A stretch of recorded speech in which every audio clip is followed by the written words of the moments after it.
नमस्कार दोस्तों, current affairs revision for prelim 2020 में आपका स्वागत है। आर्ट एंड कल्चर से संबंधित करंट अफेयर्स के रिवीजन का ये हमारा 15वां लेक्चर है। इस वीडियो में हम अगस्त महीने के आर्ट एंड कल्चर से संबंधित करंट अफेयर्स को रिवाइज करेंगे। डिस्कशन का first important article Abanindranath Tagore के बारे में है। क्या कंटेस्ट है? National gallery of modern art ने डिसाइड किया है अवनींद्रनाथ टैगोर के 150वीं बर्थ एनिवर्सरी के मौके पर एक वर्चुअल टूर ऑर्गेनाइज किया जाए। देखो, ये जो अवनींद्रनाथ टैगोर थे ये रविंद्रनाथ टैगोर के भतीजे थे। ये one of most prominent artist थे बंगाल स्कूल ऑफ आर्ट के। इनकी फेमस पेंटिंग्स की अगर हम बात करें, ये इनकी फेमस पेंटिंग्स हैं। नाम इस प्रकार से हैं: भारत माता, ये बीच में जो पेंटिंग है ये भारत माता पेंटिंग है। इसके अलावा the passing of Shahjahan, Shahjahan जब मरने वाले थे तो उससे संबंधित ये पेंटिंग है, passing of Shahjahan. Next, fairyland illustration. यहाँ पर देखिए, ये जो पेंटिंग है ये है फेरीलैंड इलुस्ट्रेशन। उसके बाद माई मदर, ये नीचे वाली जो पेंटिंग है ये है माई मदर पेंटिंग। और लास्ट में बच गई एक, ये पेंटिंग है लास्ट जर्नी। तो ये कुछ फेमस पेंटिंग्स हैं अवनींद्रनाथ टैगोर की।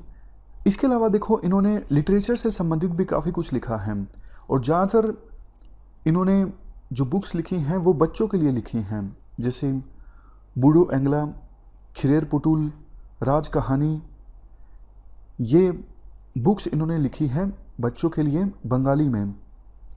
थोड़ी और इन्फॉर्मेशन, स्वदेशी मूवमेंट देखो हमारे देश में स्टार्ट हुई थी बंगाल विभाजन से पहले। तो ये फर्स्ट मेजर स्पोर्टर थे जिन्होंने आह्वान किया था कि इंडियन आर्ट में भी स्वदेशी वैल्यूज़ को अपनाना ज़रूरी है। तो इनकी जो आर्ट है, इनके जो मेनली काम है पेंटिंग से संबंधित या फिर थोड़ी बहुत जो इन्होंने बुक्स लिखी वो हिंदू फिलोसफी के अराउंड घूमते हैं। मतलब इनके काम में फोकस जो है वो हिंदू फिलोसफी पे है। शुरुआत में इन्होंने Indian society of Orient art को क्रिएट किया था और बाद में इन्होंने बंगाल स्कूल ऑफ आर्ट को इस्टेब्लिश किया। इनका मानना था इंडियन आर्ट या फिर इंडियन आर्ट की कोई फॉर्म स्पिरिचुअलिटी यानी अध्यात्म पर ज़्यादा फोकस करती है, जबकि वेस्टर्न कंट्रीज़ की जो आर्ट है वो मेटेरियलिज्म पे ज़्यादा फोकस करती है, मतलब भौतिक सुख पर ज़्यादा फोकस करती है। उनका जो आइडिया था मुग़ल और राजपूत पेंटिंग्स को मॉडर्नाइज करने का, इसी आइडिया से बाद में इनके बंगाल स्कूल ऑफ आर्ट में मॉडर्न इंडियन पेंटिंग्स का आइडिया इमर्ज होके आया और मॉडर्न इंडियन पेंटिंग्स बनने लगी। इन्होंने अपने बाद वाले काम में चाइनीज़ और जापानीज़ कैलीग्राफिक ट्रेडिशंस को भी इंटीग्रेट किया। कैलीग्राफी का मतलब होता है डेकोरेटिव हैंडराइटिंग। तो इन्होंने अपने काम में जापानीज़ और चाइनीज़ कैलीग्राफिक ट्रेडिशन को शामिल किया। अब लास्ट में देखो, national gallery of modern art के बारे में भी हम थोड़ा सा डिस्कस कर लेते हैं, जिसने वर्चुअल टूर ऑर्गेनाइज किया। इसको इस्टेब्लिश किया गया था 1954 में न्यू दिल्ली में जयपुर हाउस में। किसके द्वारा इसे रन या फिर एडमिनिस्टर किया जाता है? इसे रन किया जाता है मिनिस्ट्री ऑफ कल्चर के द्वारा एज ए सबऑर्डिनेट ऑफिस। काम इस गैलरी का ये है 1850 के बाद से ही हमारी जो मॉडर्न आर्ट है उसे एक्वायर करना और उसे प्रिजर्व करना। तो ये हमने आर्टिकल डिस्कस किया अवनींद्रनाथ टैगोर के बारे में। चलते हैं आगे। नेक्स्ट आर्टिकल बाल गंगाधर तिलक के बारे में है। क्या कंटेस्ट है? प्रधानमंत्री ने अपने ट्रिब्यूट्स पे किए बाल गंगाधर तिलक की 100वीं डेथ एनिवर्सरी के मौके पर। बाल गंगाधर तिलक के बारे में क्वेश्चन पूछा जा सकता है क्योंकि इनकी 100वीं डेथ एनिवर्सरी थी 1 अगस्त 1920 को।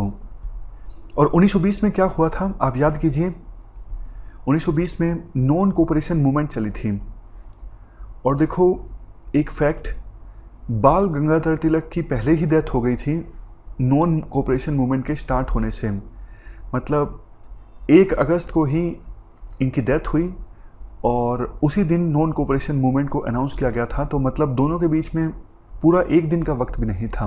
तो यूँ कहा जाता है एक नए ईरा की स्टार्ट हो गई थी, क्योंकि इनकी डेथ हुई और बाद की जो पॉलिटिक्स है, बाद का जो हमारा संग्राम रहा स्वतंत्रता के लिए, वो गांधी ओरिएंटेड ज़्यादा रहा।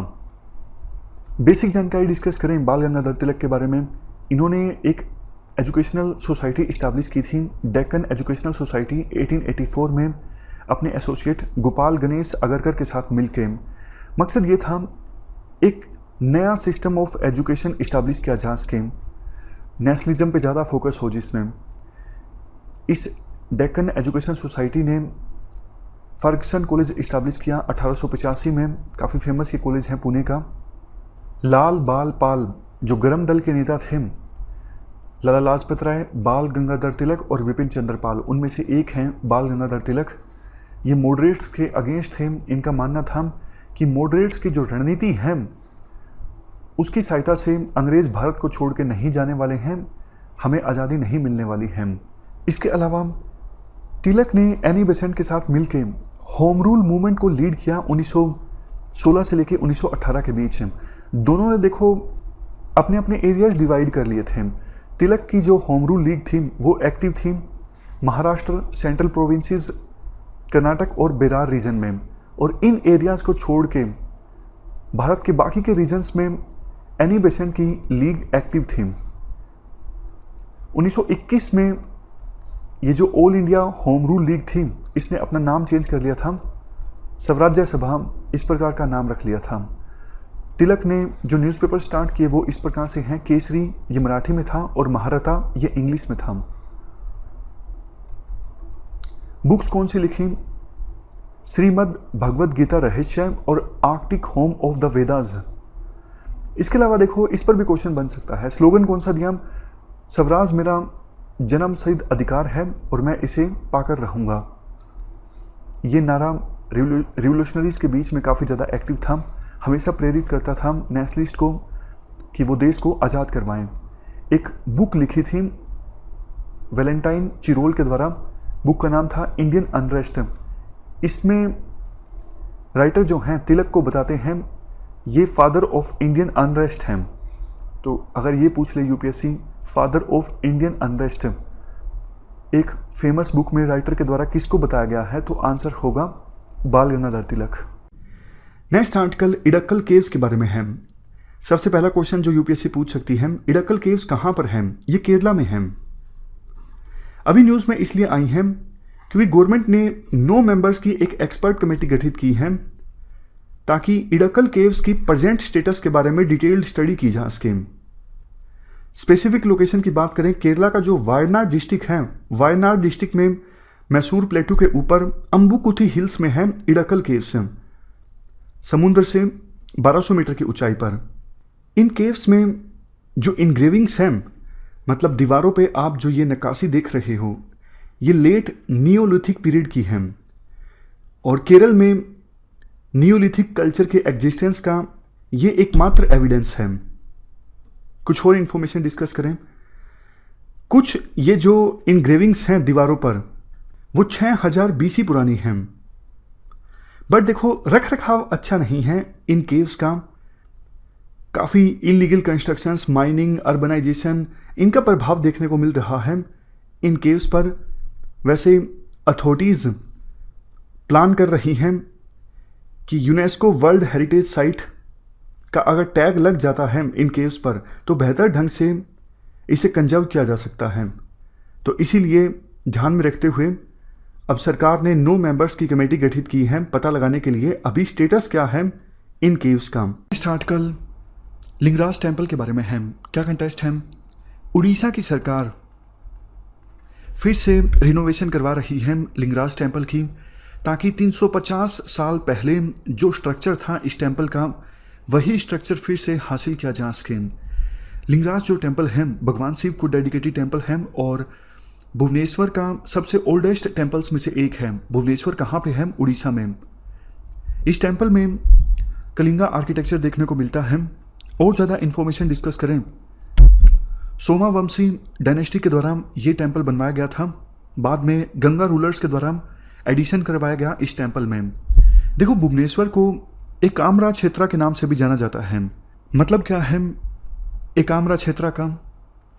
देखो, क्षेत्रा का मतलब होता है एरिया और एकाम्रा का मतलब होता है ऐसा एरिया जहां पर आम यानी मैंगो के पेड़ काफ़ी ज़्यादा हैं। यहाँ पे क्या हुआ था, 13वीं सेंचुरी की एक संस्कृत ट्रीटीज के अनुसार जो लिंगराज के देवता हैं वो ओरिजिनली मैंगो ट्री के नीचे बैठे थे और वहीं से नाम आता है एकाम्रा क्षेत्रा। इस टेंपल में वैसे आपको भगवान विष्णु की इमेजेस भी देखने को मिल जाएंगी। इसका रीज़न ये है, जब गंगा रूलर्स रूल कर रहे थे इस रीजन में तो उन्होंने जगन्नाथ सेक्ट को काफ़ी प्रमोट किया। भगवान जगन्नाथ को भगवान विष्णु की ही एक फॉर्म माना जाता है और गंगा रूलर्स ने 12वीं सेंचुरी में पुरी में जगन्नाथ टेंपल भी बनवाया था। मतलब कहने का ये है, इनके रूल के दौरान भगवान विष्णु को यानी भगवान जगन्नाथ को ज़्यादा पूजे जाने लगा। इसी वजह से लिंगराज टेंपल में भी भगवान शिव के अलावा, वैसे लिंगराज टेंपल भगवान शिव को डेडिकेटेड है बट बावजूद इसके भगवान विष्णु की भी इमेजेस देखने को मिल जाती हैं। चलते हैं आगे। नेक्स्ट हमारा आर्टिकल महात्मा अयनकली के बारे में है। क्या कंटेस्ट है? 28 अगस्त को 157वीं बर्थ एनिवर्सरी थी महात्मा अयनकली की। इस मौके पर प्रधानमंत्री मोदी ने याद किया महात्मा अयनकली को। इनका जन्म प्रिंसली स्टेट ऑफ ट्रावनकोर के एक छोटे से गांव में हुआ था 28 अगस्त 1863 को। इन्होंने कास्ट के नाम पे जो डिस्क्रिमिनेशन होता था उसके विरुद्ध आवाज़ उठाई। इन्होंने बोला कि डिप्रेस्ड सेक्शंस, उस समय जो सो कॉल्ड डिप्रेस्ड सेक्शंस हुआ करते थे जिनके साथ अनटचेबिलिटी को प्रैक्टिस किया जाता था, उनके पास भी अधिकार होना चाहिए पब्लिक स्पेसिस को एक्सेस करने का और स्कूल्स में एंट्री करने का। इन्होंने 1893 में एक बैलगाड़ी चलाई थी। किसके विरोध में? उस समय देखो सो कॉल्ड अनटचेबल्स को रोका जाता था पब्लिक रोड्स को एक्सेस करने से कास्ट हिंदूज के द्वारा। तो इस प्रैक्टिस का विरोध करने के लिए इन्होंने रोड पर बैलगाड़ी चलाई थी। उसके बाद इन्होंने एक रैली को भी लीड किया ताकि अनटचेबल्स के जो राइट्स हैं उनको असर्ट किया जा सके। कहाँ पर? बाला रामपुरम में। और ये जो रैली थी, जो ये वॉक था, इसको नाम दिया जाता है वॉक फॉर फ्रीडम। इस वॉक के बाद दंगे भी हुए थे जिन्हें चालियार राइट्स के नाम से जाना जाता है। इसके अलावा भी देखो दलितों के लिए काफ़ी ज़्यादा काम किया था अयनकली ने। श्री नारायण गुरु से प्रभावित होकर, उनसे इंस्पायर होकर, श्री नारायण गुरु कौन थे? ये इजावा कास्ट के एक सोशल रिफॉर्मर थे। तो इनसे इंस्पायरेशन लेके अयनकली ने क्या स्टार्ट किया? एक एसोसिएशन स्टार्ट की गरीब लोगों के लिए जिसका नाम था साधु जना परिपालन संगम। बाद में इस ऑर्गेनाइजेशन ने स्कूल्स खोलने के लिए काफ़ी सारे फंड्स भी जुटाए। तो अच्छे अच्छे काम काफ़ी ज़्यादा किए गए थे महात्मा अयनकली के द्वारा। खास करके दलितों के लिए इन्होंने काफ़ी आवाज़ उठाई थी। इन्हें वॉक फॉर फ्रीडम के लिए जाना जाता है। चलते हैं आगे। अगला आर्टिकल नुआखाई जुहार के बारे में है। क्या कंटेस्ट है? प्रधानमंत्री मोदी ने नुआखाई जुहार के मौके पर लोगों को ग्रीटिंग्स दी, उनको बधाई दी। यह है क्या नुआखाई जुहार? ये देखो एग्रीकल्चरल फेस्टिवल है, सेलिब्रेट किया जाता है उड़ीसा, छत्तीसगढ़ और आसपास के पड़ोसी राज्यों में। इस फेस्टिवल को सेलिब्रेट किया जाता है सीजन की नई फसल का स्वागत करने के लिए। इस फेस्टिवल को दो और नामों से भी जाना जाता है, नुआखाई परब या फिर नुआखाई भेंट घाट। ये नुआखाई जो है ये देखो दो वर्ड से मिलकर बना है। एक वर्ड है नुआ, नुआ मतलब न्यू, और खाई मतलब खाना, ईटिंग। तो नुआखाई का मतलब है ईटिंग ऑफ न्यू राइस, यानी नए राइस का खाना, नए चावल का खाना। फीचर्स की बात करें, इस फेस्टिवल के दौरान लोग फूड ग्रेन्स की पूजा करते हैं और स्पेशल मील्स बनाते हैं। सबसे पहले फार्मर्स, उड़ीसा में संबलपुर डिस्ट्रिक्ट में जो फेमस मदर गोडेस हैं, गोडेस समलेश्वरी, इनको ऑफर करते हैं और उसके बाद खुद खाते हैं। तो ये हमने बात की नुआखाई जुहार एग्रीकल्चरल फेस्टिवल की। यूपीएससी पूछ सकती है कौन से राज्यों में या फिर इंडिया के ईस्ट में, वेस्ट में या फिर साउथ में, नॉर्थ में, कहाँ पर इस फेस्टिवल को सेलिब्रेट किया जाता है। चलते हैं आगे। अगला टॉपिक आता है पुल्लकली के बारे में। पुल्लकली एक कलरफुल फेस्टिवल है जो तिरुसुर केरल में मनाया जाता है, जो कि इस बार सिर्फ एक ऑनलाइन होने वाला है। मतलब इसमें ऑफलाइन कुछ नहीं होगा। नॉर्मली क्या होता था, एक परेड सी निकलती थी जहाँ लोग ऐसे सज के निकलते थे, टाइगर्स की पिक्चर्स ड्रॉ करके बॉडी पे। तो ये एक ओनम सेलिब्रेशन में हुआ तो होता था कहाँ, तिरुसुर केरला में। इस बार ये नहीं होगा। अब बात आती है पुल्लकली है क्या। नहीं होगा, ऑफलाइन नहीं होगा, सिर्फ ऑनलाइन होगा। पुल्लकली की बात आती है। पुल्लकली एक फोक आर्ट है केरला की। कहाँ होता है, तिरुसुर डिस्ट्रिक्ट में होता है। ये परफॉर्म किया जाता है ट्रेंड आर्टिस्ट के द्वारा। किस अवसर पे, तो ओनम के अवसर पे। और पुल्लकली की एक और खास बात है कि जो इसमें कलर्स किए जाते हैं बॉडी के ऊपर, मुख्यतः उनमें टाइगर्स और हंटर्स को ड्रॉ किया जाता है, जो कि येलो, रेड और ब्लैक डांस बीट्स में होते हैं। इसके अलावा जो इंस्ट्रूमेंट यूज किया जाता है इसमें डांसिंग के लिए, वह है उडुकू और थाकिल। इस बीट्स पे आप डांस करते हैं लोग। और जो पुल्लुकल का मतलब ही होता है प्ले ऑफ द टाइगर्स, मतलब जो बाघ होते हैं, बाघों का खेल। तो ये इसमें एक हंटर होगा, एक टाइगर होगा, उनके आसपास, उस थीम के आसपास रिवॉल्व करती है इस पूरी मीनिंग इस पुल्लिकल की। और पुल्लिकल किसने इंट्रोड्यूस किया था तिरुसर में, इंपॉर्टेंट क्वेश्चन है ये। इंट्रोड्यूस किया गया था संगठन तंपरन ने 2 सेंचुरी पहले इसको इंट्रोड्यूस किया था। किसने? संगठन तंपुरन ने। तो ये हो गया पुल्लिकल ही। अब हम अगला टॉपिक देखते हैं जो आर्टिकल थंजावल गोल्फ रिसोर्ट प्रोजेक्ट के बारे में है। क्या कंटेस्ट है? Union minister for culture and tourism ने इस प्रोजेक्ट का इनाग्रेशन किया है। कहाँ पर? आइजोल, जो कि मिजोरम में है। इस प्रोजेक्ट को देखो सैंक्शन किया गया था integrated development of new ecotourism के अंतर्गत। ये जो प्रोजेक्ट है आता है स्वदेश दर्शन नॉर्थ ईस्ट सर्किट के अंतर्गत।